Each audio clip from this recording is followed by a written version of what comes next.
remains from Orlando Weekly. Join us Thursday and Saturday mornings at 9:59. Each week, we talk about issues that have an impact on your life in Central Florida. Politics, Healthcare. education, and more. From the pages of Orlando Weekly. Thursday and Saturday mornings. At 9:59 on 90.7.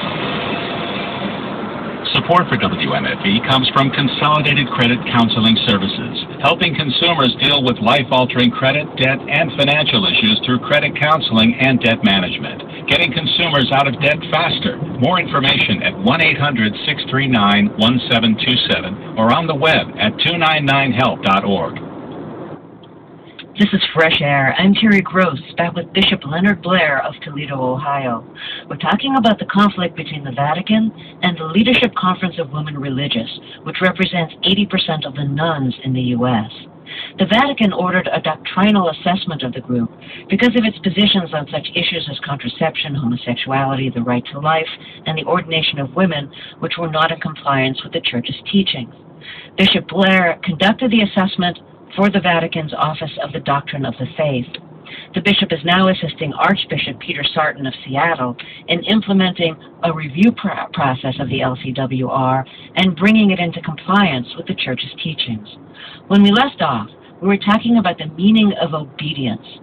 Last week on our show, Sister Pat Farrell, president of the LCWR, said obedience means listening to what God is calling us to do in the signs of our times. But Bishop Blair says the Church is hierarchically ordered, and obedience means obedience to lawful superiors within the community and to faith in what the Church teaches.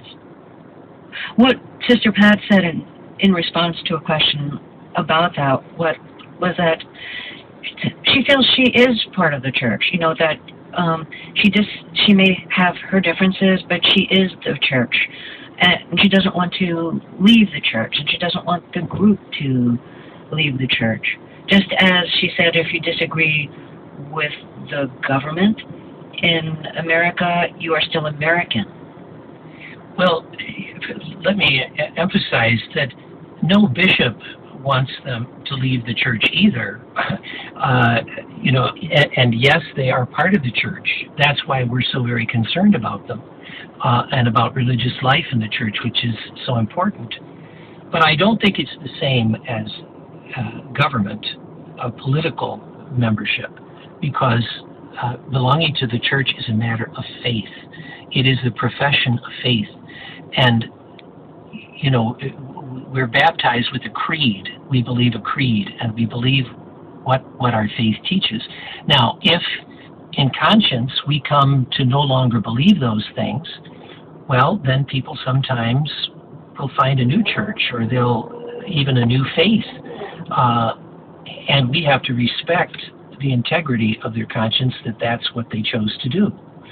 But you can't simply say, I can have a Unitarian view of the Trinity, and I can have a Buddhist view of salvation, and I can have a Protestant understanding of ministry, but I'm a perfectly good Catholic. And let me be quick to add, I'm not saying that that's what the LCWR accepts, those teachings I gave as an example.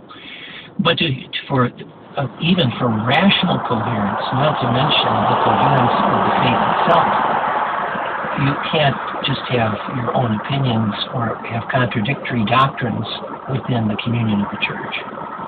One of the things that the doctrinal assessment criticizes the Leadership Conference of Women Religious for is, I'll quote this, issues of crucial importance to the life of church and society, such as the Church's biblical view of family life and human sexuality, are not part of the group's agenda in a way that promotes the Church's teaching. I assume that means in part that you'd like the group to be speaking against contraception. Yes, contraception would certainly be an issue that would figure into that list of things. Now, you understand, though, it doesn't mean that we expect the Leadership Conference of Religious to constantly be having programs devoted to church teaching on contraception.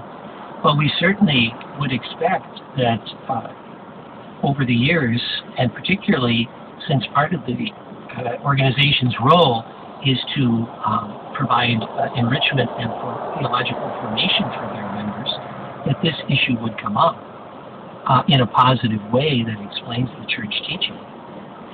On a related note, and I'm not attributing this to the LCWR, but I think the issue of contraception is an issue that has driven many women away from the Catholic Church, and many women within the Catholic Church don't follow the ban on birth control.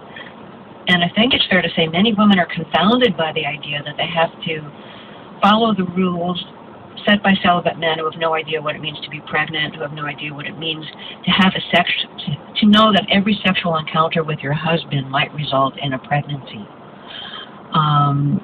And that it's very challenging for many women to live with that kind of rule, that every sexual encounter with your husband might result in a pregnancy. Mm-hmm. That would affect every aspect of your life, of your family's life, of your health, of the finances of your family, of your ability to work, of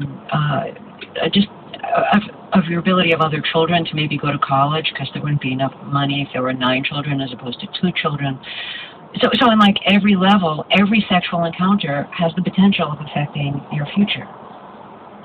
Now, and just on a practical level, this is why I think many women either leave the church or stay and just don't follow the church on that teaching. So I'm wondering if you think about that and what you think about when you do think about that. Well, let's begin with a little history. Until 1930, every Christian denomination was unanimous in condemning contraception. And I remember once seeing that